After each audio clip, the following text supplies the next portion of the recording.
Alright, this is FYNDR with another video. You'll have to excuse me because I have kind of a sore throat, and I'll probably be taking some pauses at intervals to drink some water just to keep things moving. Um, anyway, for this video, I wanted to go into a game that I'd previously done, which is The Last Pikeman. Um, this was a game that I actually developed and released back in 2011, and then I did a video walkthrough on my YouTube channel. But the focus of today's video is going to be on the save files because um, these are just regular readable files and you can do a few tricks with them if you know what to do and how to modify them. So just to start off with, we'll go over the files here. Most of these are just for my own use or are related to um, just things that I have set up online where um, the game is available for download and there's images for it and things like that. And then some notes, which you probably want to ignore. But the main takeaway is that there's the executable file, there's a source code file that I included in the deliverable for that, and then the save files. I have a couple of stock save files here, which we'll get into shortly. Um, but I guess to start with, we can go over sort of the rationale behind this whole system. Um, so back when I originally worked on the Last Pikeman, it would have been around February of 2008. It was around the same time that I did the I Want to Be the Guy video walkthrough, which would have been around that time. And so, as part of that, I was actually part of the forum community for I Want to Be the Guy, um, back when the game was being developed and then when it was released. Um, and so, The Last Pikeman isn't a fan game per se in that it doesn't really reference I Want to Be the Guy. I think there's maybe like a couple of places where there's sort of inside jokes for other players that had played I Want to Be the Guy, but in general, it's sort of its own game, and the only thing in common with I Want to Be the Guy is the fact that it's very difficult. Um, but because of that aspect, I shared it on the forum and sort of gave them a progressive view of the game as it went by. But the problem with that is um, the way that Game Maker's internal save system works is it saves the current state of the application, and it's very specific to that version of the application. So I would put out something like version 0.1, where it has just one path completed and the save would work fine. But then when I set up 0.2, and then people would try to play further on, they'd find that their saves didn't work because the save is sort of bound to a given executable. So to get around that, I created this system of save files which could last throughout different versions and be fully compatible still. Um, so with that in mind, let's just take a look at the save files themselves. I have three save files here. This one is just a sample initial save. Um, there's also a completed game save file, which has some additional fields, and then the save file that is actually being used by my instance of the game here. There's actually three different save files you can have. There's save, save 2, and save 3. We're just using save for clarity. But basically all the files follow this format, so it's got a data section and then a series of key value pairs, and the keys are all pretty evident, or at least, they're in human English, or human readable text, it's English. So that's needs a little explanation, but in general you can tell what they are. But then the values themselves are in this sort of weird format. And the reason for that is I imposed a certain encoding to the data values that are being stored here. Mostly to discourage people from messing with the save files, but um, it is fairly simple. It's just basically a substitution cipher that I just made up for the Last Pikeman. Uh, so to get into that, we're going to be looking at the source code, which, like I said, is included in the package.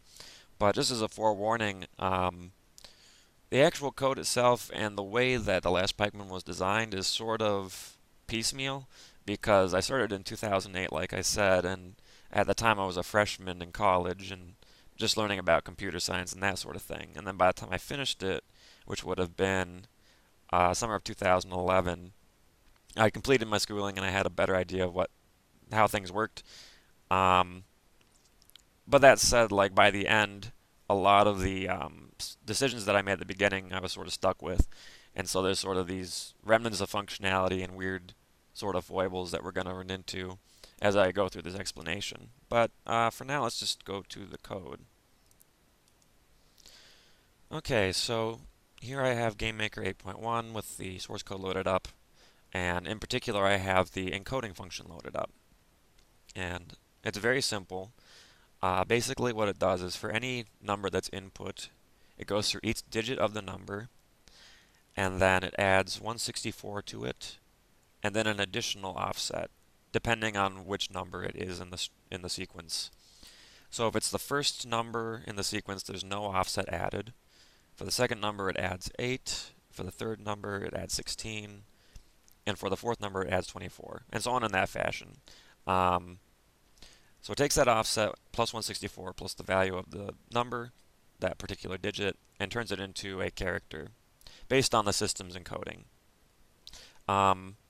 For English-speaking users, it's going to be Unicode, but I should note that if you set your locale to something different, like Japanese, for example, if you're into games that require those locales, then it'll change the encoding. It'll still all work, but the values will look different in the save file. So just a note going forward. So that seems pretty simple, and it is. So if you look at one of the values, for example, here, there's an x position, which is used to track the x coordinate of the player, and it's got these three symbols in it. There's a yen sign, a squared sign, and a 1/4 sign. So you can actually look at a Unicode table and go through the algorithm in reverse. So the first digit was this y character, and in the tooltip there you see the decimal value is 165. So you take 165, subtract 164, and the offset, which is 0 because it's the first character, and you get the number value, which is just 1.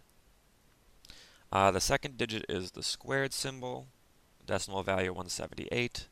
So first we subtract the offset of 8, puts it at 170, then subtract 164, which puts it at 6, so the second digit is 6. And then lastly there's the 1/4 symbol, decimal value 188, we subtract 16 this time, which gives us 172, then subtract 164, and that gives us a value of 8. So the actual value of that field is 168. Pretty simple. For values that you want to encode, we'll probably be doing it the other way around. So you would look at 1, add 164 to it to get 165, find the 165 value, that's the yen sign.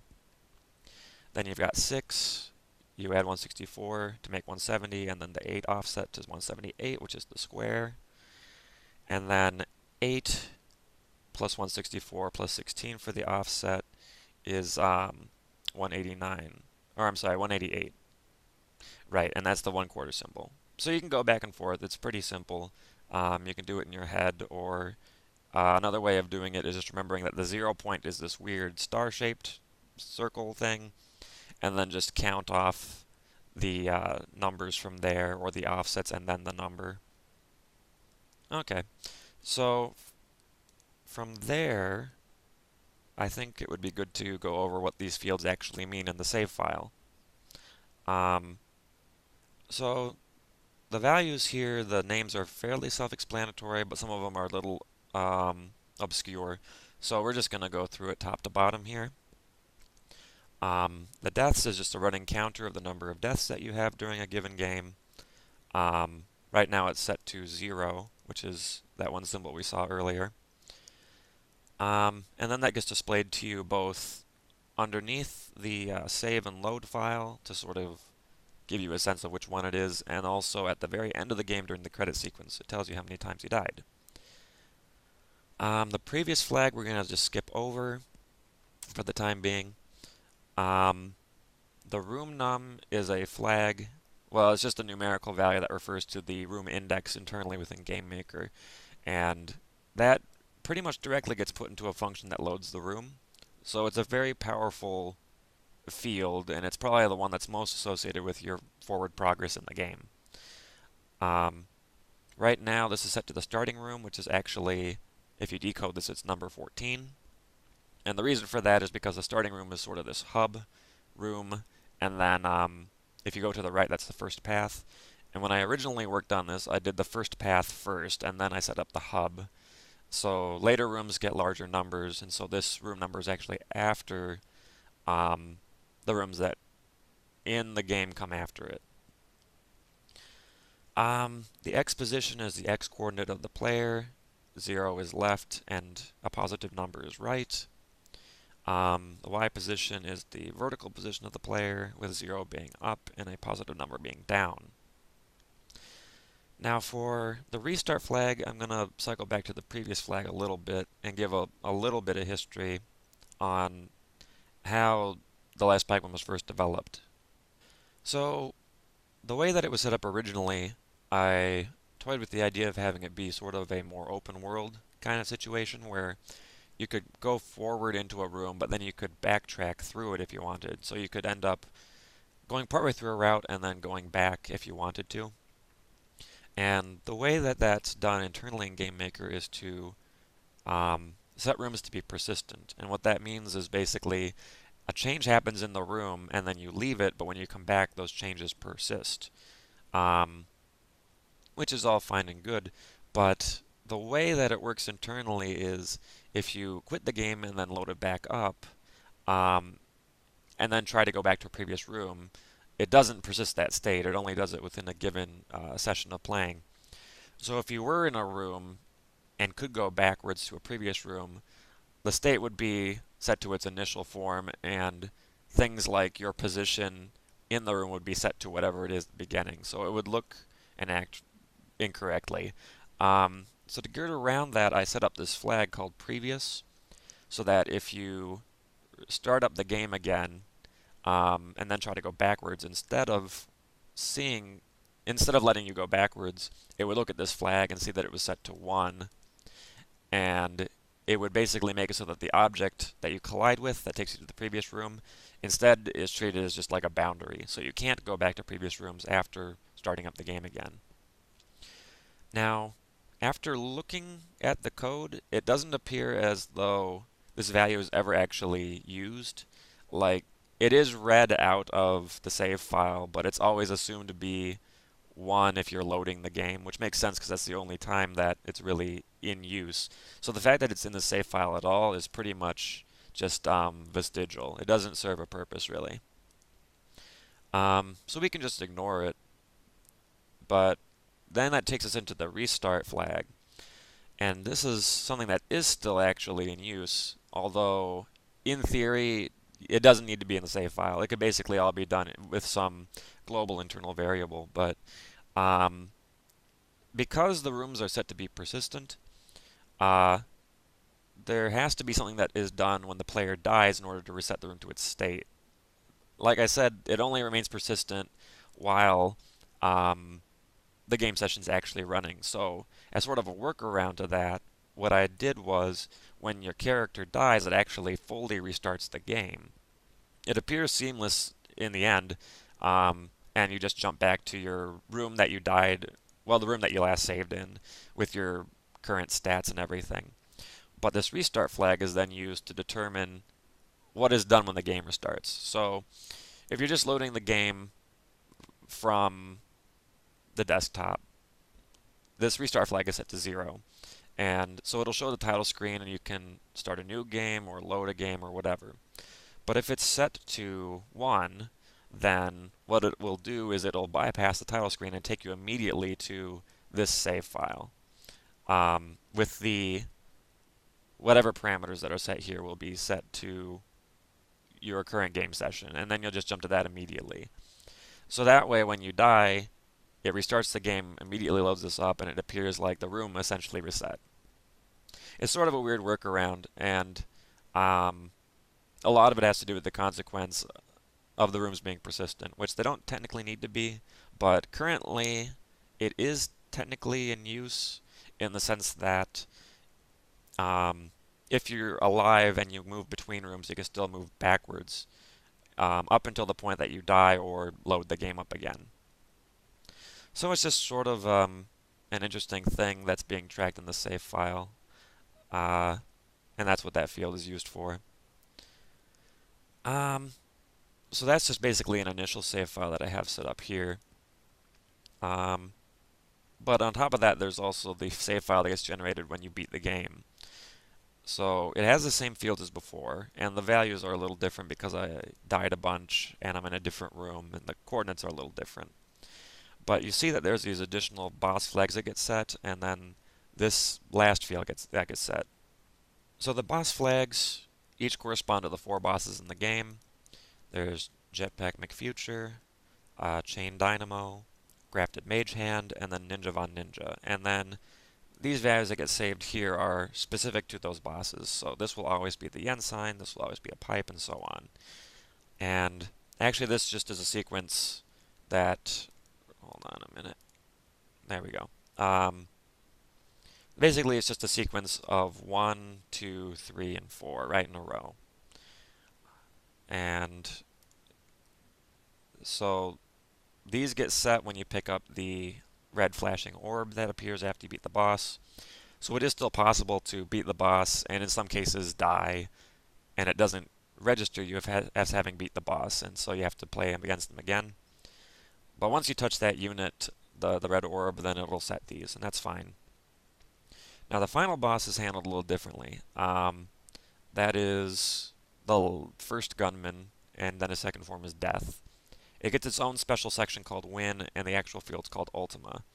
And then it's this very specific encoded value, which is just 2095, but encoded using the algorithm we saw earlier. Um, just so that it was a number, if someone were able to figure out the encoding scheme, it's a number that they wouldn't be able to guess. Because this only gets written, I think it gets written right when you land the finishing blow on the boss. Because there isn't any orb involved in the final boss fight, you just beat them and then they're dead. So once this flag is set, it registers as you having beat the game, and it shows the option to view the credits on the title screen. And going back to these boss flags, once all 4 of these are set on the starting screen of the game, it'll show this platform, which allows you to go to the final path of the game. Since you need to beat all 4 bosses for that to open up. So that'll come into play later on too. So now that we know how these fields work, how can we actually use these to our advantage? Well, there's several different ways.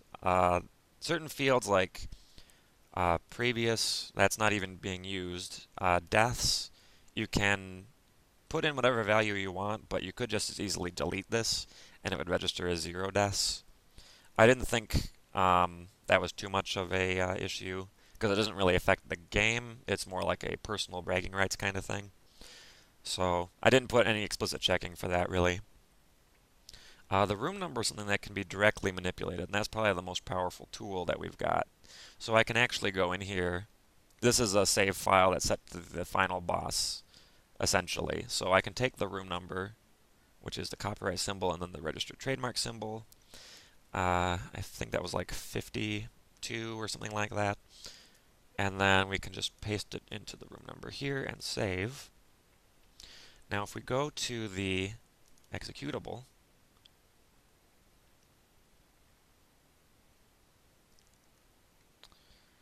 and load the game, and we choose the 0 slot, you'll see that it actually takes you to the final boss room. But the problem with this is you're frozen during the cutscene, and then you die like that, because you're right on top of the boss, because this is taken from an initial save file, where you start in the center of the room and then have a choice between the paths. So you'd have to also change your X coordinate to be about 16, I would guess. Or maybe 24. It would be like halfway on there, and you'd hit the flag and save it. And then you could proceed from there. But anyway, that's a pretty direct and powerful use of this save hacking technique.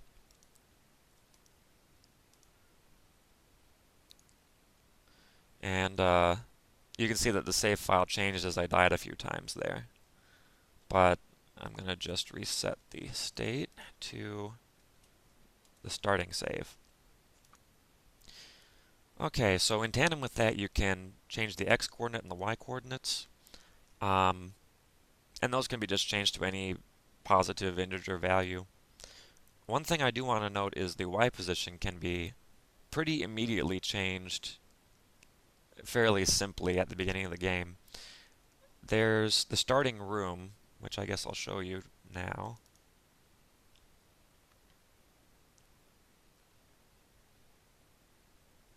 I'll just load up. Okay, so this is the base save, and then this is the starting room. There's the left path and the right path. Going down kills you, and then going up takes you to the final path, but you can't access it until you have all 4 boss flags set. But what you can do is set your Y coordinate so that you intersect with the room boundary and it takes you to the final path anyway. And the way to do that is to go into the save file and just change this to 1. It's interesting to note that you can't set this to 0 because there's an explicit check in the game code that basically refuses to load the file if you set this to 0. I think at the time I had in mind that this save hack could be used to skip to the final path, and was just preventing that one condition in case someone decided to delete the whole value and try to skip it that way. But we can set it to 1 and it'll still register. So let's go ahead and load up the game. And we'll load save file 1. And you can see that there's a split second where the player is on the starting hub screen. They get immediately taken to the y=1 coordinate, and that takes them to the final path. Well, right now I'm just dying, but in theory you could just proceed along here, get to the final boss, and beat the game. So that's pretty much a direct skip for a good chunk of the game. But then again, you can just skip to the final room, and that's fine too. I'm going to just reset this. There we are. Okay. So we can also manipulate this restart flag. All that really does is skip the title screen. I can set it to 1 and then run the game, and it'll jump immediately to the hub room. There you go. So there's not really much you can do with that apart from that, but it's just sort of good to know. Okay. Oh, and keep in mind that you can only set the restart flag on one file. If you have it set on multiple files, it'll start with save 1 and then check files until it finds the first one that has it set to 1 and then load that one. But like I said, that isn't a very useful technique. Another variant of skipping to the final path immediately is just to copy these 4 boss fields, put them in here. Yeah, the order doesn't really matter. And then load this up.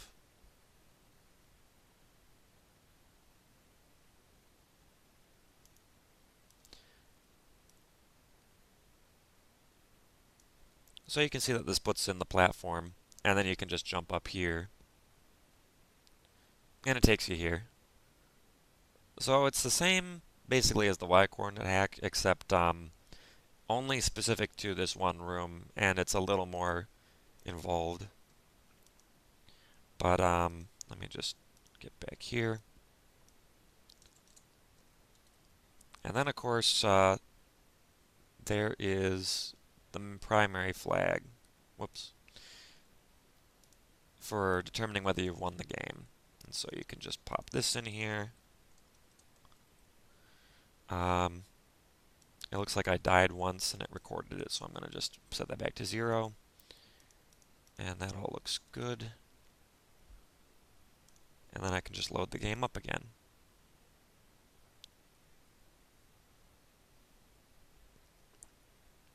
Okay, and then this time you see that there's a credits option at the bottom, which appears once you beat the game.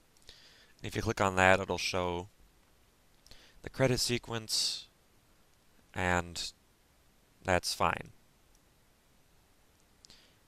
So yeah, that's about all that you can do with the save system, but basically you could skip large portions of the game, or if you get stuck in a certain room, you can change your X and Y coordinates and jump around like that. So it's very much exploitable, provided that you know how to um, use the encoding algorithm. But once you have that in place, it's fairly straightforward to do skips if you want. Um, yeah, so that's about it. I guess, technically speaking, a similar system is in use for Terrier. Although that game doesn't use any encoding, just because I figured um, if people were really stuck and they resorted to editing the save file, then that's their prerogative. Um, it doesn't really have as much in the way of exploitable things. You can basically um, acquire items that you don't have or accomplish things that you haven't and things like that. The main thing I think is you can mess with the X and Y coordinates. I might make a video about it, but it's not quite as interesting as the Last Pikeman save, just because this one was sort of a mishmash of ideas that I had back in 2008 um, that ended up getting implemented into the final result. Uh, so yeah, I think that's good for now, but one other thing I'd like to tease actually is in February, I'll be putting out the 10th anniversary video. February 1st, 2008 is when I put out my first video, and so the channel will be 10 years old on that day. So anticipate a video coming out around then. So until then.